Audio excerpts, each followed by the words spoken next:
Sean bienvenidos, reciban un cordial saludo. En esta ocasión vamos a presentar la primera parte de los componentes de la cultura, que corresponde al factor geográfico.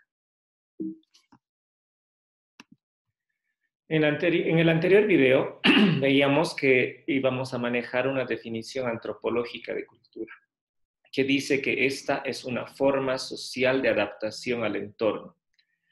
Eso significa que es algo compartido por un conjunto de personas que tiene una forma de ser característica que permite diferenciarla de otras y que además la mayor parte de las cosas que la componen originalmente son adaptaciones que hace esta cultura para adecuarse mejor a su entorno. Complementando esta definición tenemos que hay 6 factores, 3 tangibles y 3 intangibles que componen la cultura. Entre los tangibles tenemos al factor geográfico, al factor biológico y al factor económico. Y entre los intangibles, al arte, al idioma y la religión. En esta ocasión nos encargaremos del primero de los tangibles, que es el factor geográfico. Para eso, para entender un poco mejor cómo influye la geografía en la mente de las personas, nos imaginaremos que nos encontramos en un ambiente como el que se ve en estas imágenes. Es decir, un ambiente cálido, lleno de vegetación, puede ser incluso con playas tropicales, ambiente más o menos húmedo. Este tipo de ambientes, el de una selva tropical o una costa cálida, influye en la mente de las personas haciendo que se vuelvan personas extrovertidas, es decir, más abiertas, más comunicativas que el común de las personas. Bien, entonces son personas que expresan mejor sus emociones y sus sentimientos, los expresan más que otras personas. No es que las otras no sientan sus emociones, sino que estas, las que viven en un lugar tropical y cálido, tienden a expresarlo más que las otras. Bien, vamos a cambiar ahora de ambiente. Nos imaginamos que nos encontramos en una gran metrópoli, como las que se ven en las fotos, ¿no? Ustedes pueden ver que hay muchísima estimulación. En todas partes hay cosas que están estimulando. Y nosotros podemos apreciar que por donde quiera que dirijamos la mirada, hay estímulos. Por ejemplo, letreros. Imagínense el ruido que hay en esta sección de la ciudad, ¿no? Fíjense que incluso en las fachadas de los edificios hay mucha estimulación. Bien, ¿qué es lo que pasa con esto? Cuando una persona recibe tantos estímulos, entonces esta persona tiende a ser mucho más activa que el común de las personas. Esta amplia estimulación hace que la gente se vuelva mucho más activa de lo normal. El caso más extremo de esto lo encontramos en Japón, donde en promedio las personas trabajan 16 horas diarias. ¿Cómo logran trabajar tantas horas? Pues reciben mucha estimulación y se mantienen activas en esa enorme cantidad de tiempo, ¿no? Obviamente no vamos a hablar ahora de las implicancias sociales de dedicar tanto tiempo al ámbito laboral, pero nos centraremos solamente a decir que esto es posible por la elevada estimulación que se tiene. Bien, bueno, pasemos ahora a ver otra cosa, otro ambiente. En este caso, un ambiente frío y nevado y con poca presencia humana. Bien, entonces, ¿qué efecto produce vivir en una región como esta que se ve en las imágenes? Pues tiende a hacer que las personas se vuelvan más introvertidas, es decir, menos comunicativas que el común de la gente. Y además, bueno, esto produce como segundo efecto que sean personas que tienden más a la depresión, a la tristeza. Bien, También se ha hecho algunos estudios respecto a la influencia del ambiente en un lugar al norte de nuestro continente, en Alaska, que pertenece a Estados Unidos, donde hay muy poca presencia humana y en la mayor parte del año hay un paisaje nevado. Se ha visto que el índice de suicidios en Alaska, debido al factor geográfico, es importante. Es decir, el vivir aislados y todo el tiempo viendo el clima nevado tiende a entristecer a las personas. Bien, entonces, como vemos, el factor geográfico definitivamente nos afecta. Pasemos ahora a ver algunos ejemplos un poco más cercanos y un poco más, digámoslo así, más próximos a nuestra realidad local. Vamos a estudiar efectos que tienen que ver un poco más con la arquitectura. Sucede que nosotros nos encontramos gran parte del tiempo dentro de espacios construidos. Entonces vamos a ver cómo nos afecta eso. En primer lugar, nosotros tenemos acá 3 ejemplos del mismo efecto. Quiero que se pregunten, ¿qué pasaría si es que en este cuadrado, en este que está encerrado, nosotros cambiamos las partes blancas por negras y las negras en blancas? Es decir, les cambiamos. Lo que es blanco se vuelve negro y lo negro blanco. ¿Sería lo mismo? Y podríamos repetir la misma pregunta con otros cuadrados más. Por ejemplo, ¿qué ocurre si acá en este otro diagrama nosotros cambiamos las partes blancas por negras y viceversa? ¿Sería lo mismo? Por último, acá en este gran diagrama, si nosotros cambiamos las partes blancas por negras y viceversa, ¿será lo mismo? Imagino que la mayor parte de ustedes está diciendo, sí, sería lo mismo, no cambiaría prácticamente nada. Pero les comento que sí cambiaría. Sucede que todas las partes blancas son más pequeñas que las negras. Y eso se puede apreciar si nos vamos al diagrama de la izquierda. Nosotros podemos darnos cuenta que, por ejemplo, esta parte que estoy encerrando es más pequeña que las otras 2 negras que están justo a su costado. Porque si se fijan la parte de las esquinas, ustedes notarán que no se tocan las partes blancas entre sí, porque son más pequeñas. En cambio, las partes negras son más grandes y por eso no solo que se tocan, sino que se sobreponen una encima de otra. Y por ejemplo, en este diagrama nosotros podemos darnos cuenta con claridad que las negras son más grandes que las blancas. Bien. Entonces, ¿qué tenemos acá?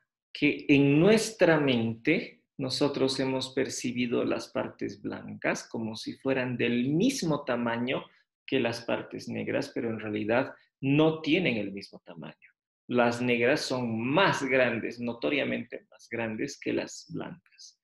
Pero ¿qué ocurre? Nuestra mente tiende a percibir las cosas claras, como el color blanco, más grandes de lo que son, y las cosas negras más oscuras, más pequeñas de lo que en realidad son.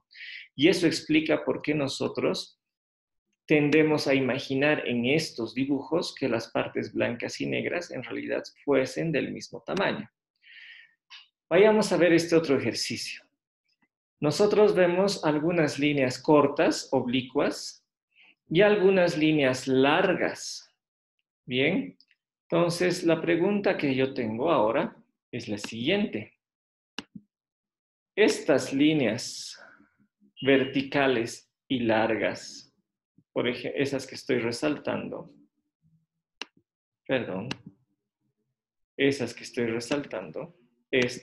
esta otra, por ejemplo,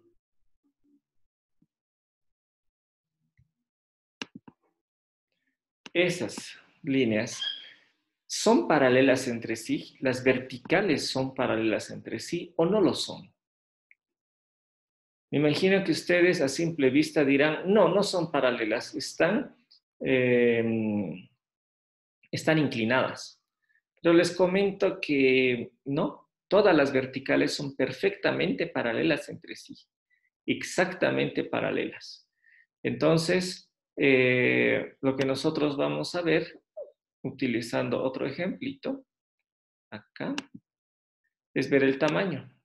Fíjense que estoy resaltando el espacio entre estas dos cosas. Y fíjense cómo encajan perfectamente. Veamos la parte de abajo.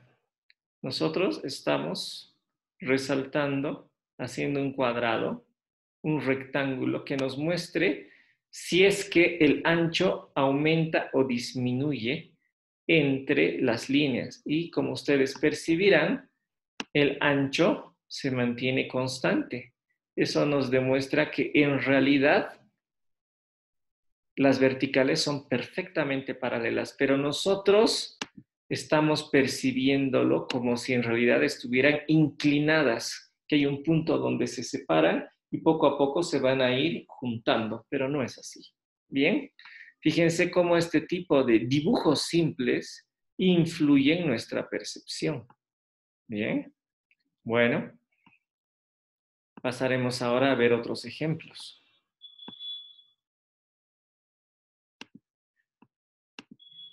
Aquí tenemos a la misma persona vestida de distintas formas. ¿Cuál es el efecto que tenemos cuando vemos a la persona vestida del modo A? Pues tendemos a verla más pequeña de lo que en realidad es. ¿Qué pasa si vemos al mismo individuo con el traje B? Pues como es claro, tendemos a verlo más grande de lo que en realidad es. Cuando vemos el modelo C, nosotros tendemos a percibirlo más alto de lo que en realidad es, porque estas líneas verticales tienden a alargar la figura hacia los extremos. En el caso de la persona D, nosotros tendemos a verla más ancha de lo que en realidad es conforme las líneas horizontales. Y en el último caso, lo veríamos más alto y más ancho de lo que en realidad es. Bien. Entonces, fíjense cómo la vestimenta también nos influye, ¿no? Estamos aplicando lo de las líneas y los cuadrados a la vestimenta y obviamente también el espacio arquitectónico puede ser influido de esta manera. Veamos la misma habitación. ¿Qué cambia? La decoración. Solamente por cambiar la decoración de líneas horizontales a verticales se produce un cambio de efecto. Cuando hay líneas horizontales, como en el dibujo de la izquierda, nosotros vemos un efecto dinámico. La gente tiende a tratar de circular y no quedarse en ese lugar, sino utilizarlo como un espacio de circulación, de paso. En cambio, en la otra imagen, donde tenemos un efecto estático, la gente tiende a quedarse, a permanecer y a aprovechar ese espacio, ¿no? Entonces, esto, por ejemplo, se utiliza en la decoración de los grandes aeropuertos, donde los espacios de circulación se decoran de forma horizontal, como en el efecto dinámico, para que la gente circule y no se detenga, ¿no? Y en cambio, en una sala de estar, generalmente se utiliza una decoración más vertical para que la gente quiera quedarse ahí y pasar el tiempo en ese lugar. Bueno, veamos otro ejemplo del efecto arquitectónico. Fíjense, esta es una edificación. ¿Qué es lo que más llama la atención? Pues la parte vertical. Es decir, esta parte resalta más que el resto del edificio, aunque la otra parte es mucho más grande. Es decir, esta parte que tiene menor altura es mucho más grande que la otra. Pero el efecto que tiene es que las cosas verticales nos llaman más la atención que las horizontales. Si ustedes se fuesen, por ejemplo, al mirador de la Recoleta y viesen el paisaje de la ciudad, ahí resaltan las grandes edificaciones, edificios de más de 10 pisos de altura, resaltan de todo el conjunto de la ciudad, ¿no? Eso se puede ver con claridad ahí. Bueno, pasemos ahora a ver este otro ejemplo. Esta es la misma casa, solamente que el tamaño de sus ventanas varía. Y entonces nosotros podríamos decir que va a tener un diferente efecto el tener en la misma casa ventanitas pequeñas como esta a tener enormes ventanas de piso a techo como esta, ¿no? Solamente el tener ventanas más grandes afecta a las personas que viven en ese lugar, ¿no? Entonces vamos a hacer un pequeño paréntesis acá para entrar en detalles acerca de lo que ocurre en Sucre.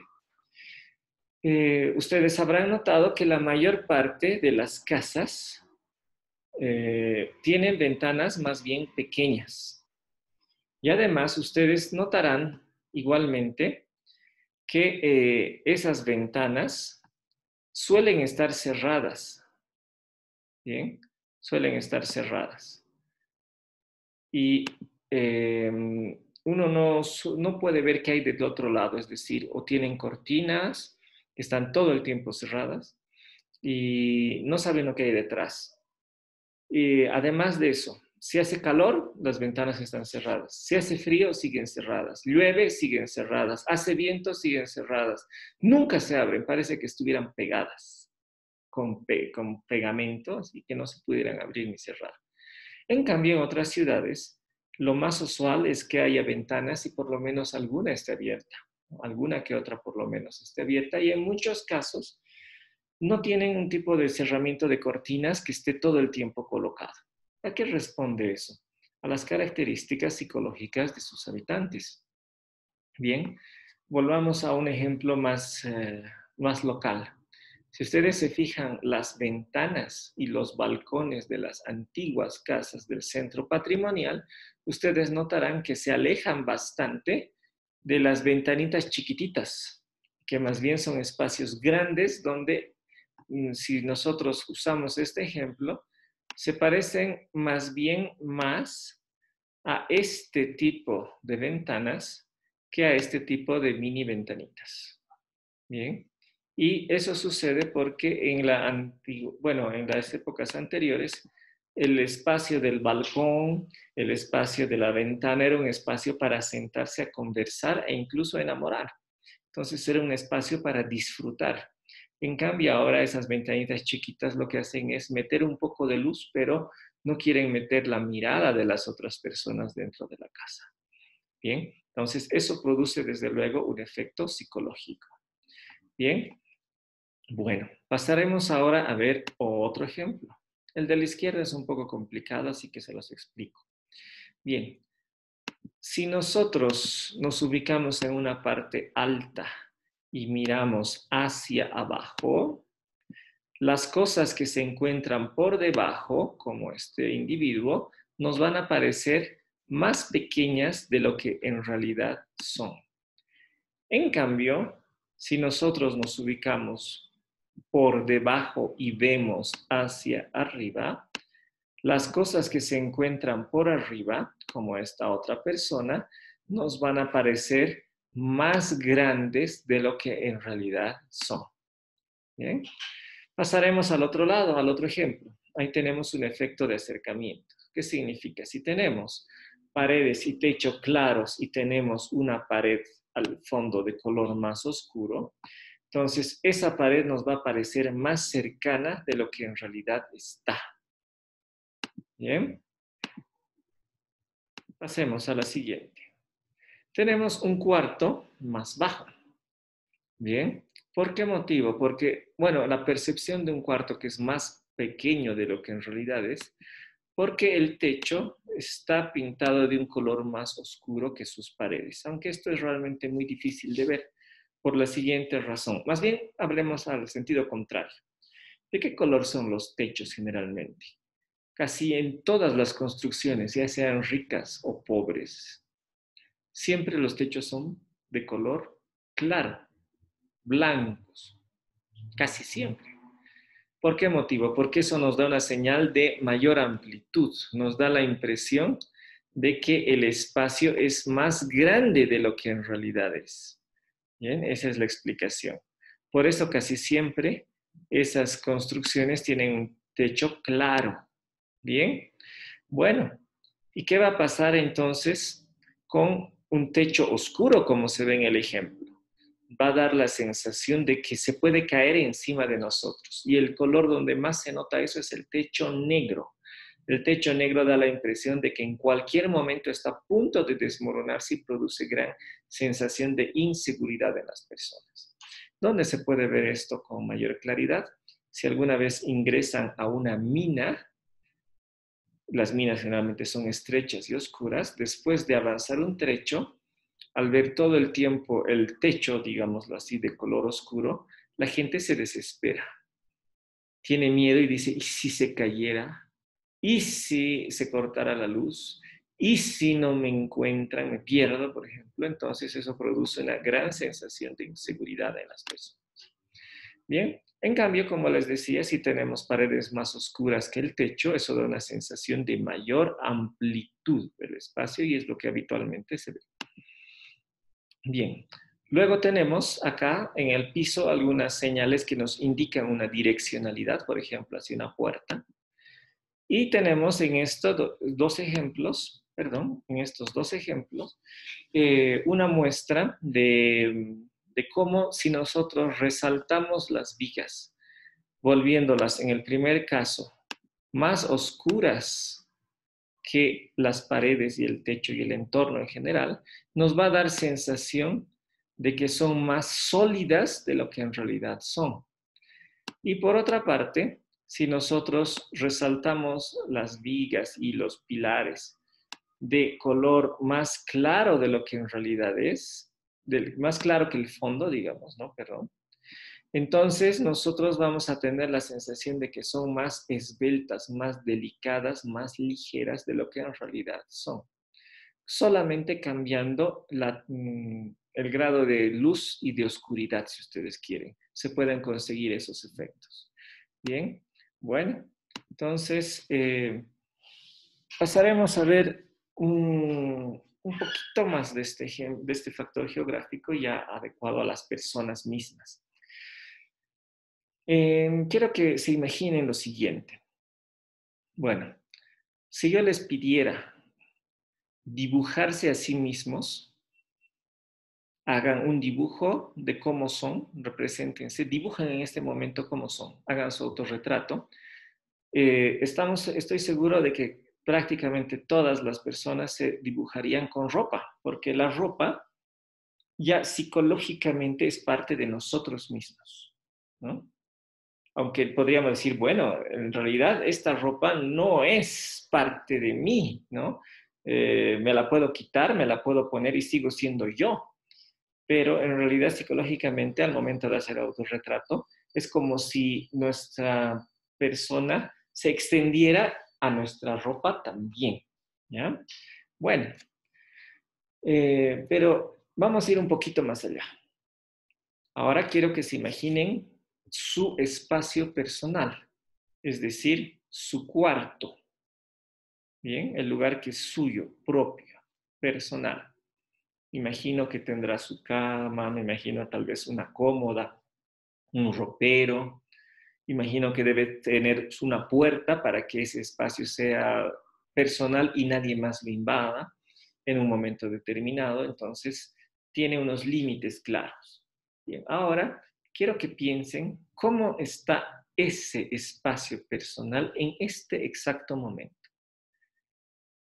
Si es que, digamos, llegara un reportero con una cámara filmando todo, ¿podrían mostrar ese espacio? Algunas personas dirán, bueno, está completamente limpio, está todo ordenado, entonces yo no tengo ningún problema, podrían venir y ver cómo está mi espacio. Y otras personas probablemente digan, no, no me gustaría que nadie viera mi espacio en este momento porque sé que está mi cama extendida, si abriera mi ropero y se caerían las cosas encima de la persona que abre. Entonces, ahí nosotros vemos que igualmente ese ambiente, si está más organizado, más limpio, más ordenado, probablemente nos va a indicar que la persona psicológicamente también está más organizada y más tranquila. En cambio, una persona que tenga todo desorganizado y mezclada, digamos, ropa sucia con ropa limpia, si uno abre su ropero y empiecen a buscar qué hay adentro, encuentra cosas que uno no se acordaba que estaban ahí, entonces eso puede ser señal de que hay bastantes cosas que trabajar y arreglar a nivel psicológico. Bien, entonces fíjense cómo a nivel geográfico también las características personales de nuestra mente se plasman, ¿no? Se muestra, digámoslo así. Bien, entonces vean,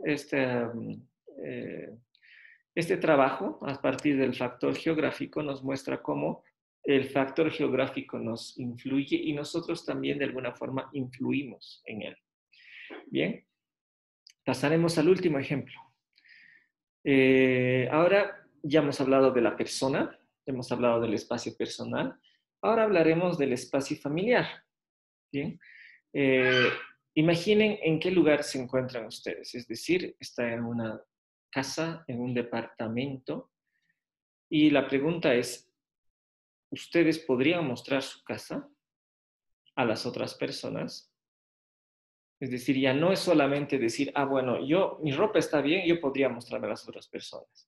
O mi cuarto está bien, puedo mostrarlo a las otras personas. Sino decir, ahora mi casa entera, el lugar donde comparto con mi familia, ese espacio lo podría mostrar. O es que mi casa está sucia, desordenada, tal vez una pared está pintada y otra no lo está. Tal vez la pared está grafiteada, tal vez las puertas están rotas, en fin.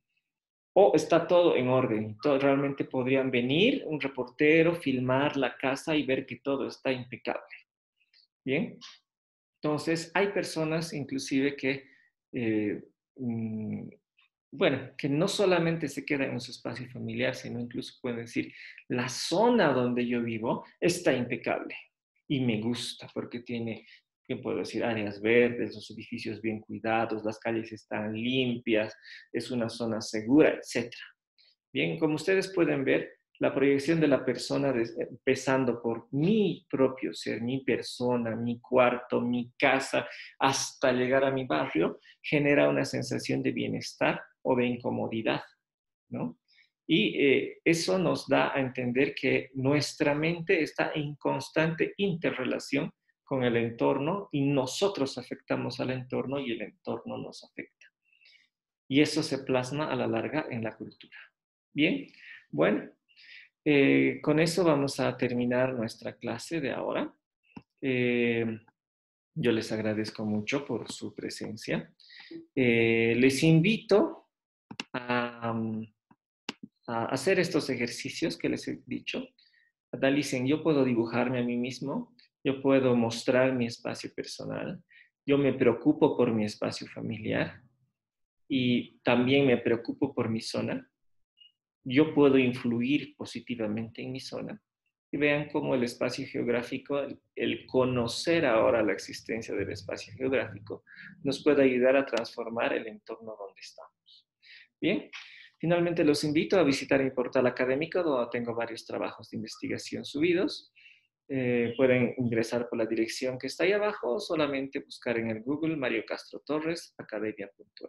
Muchas gracias por su atención.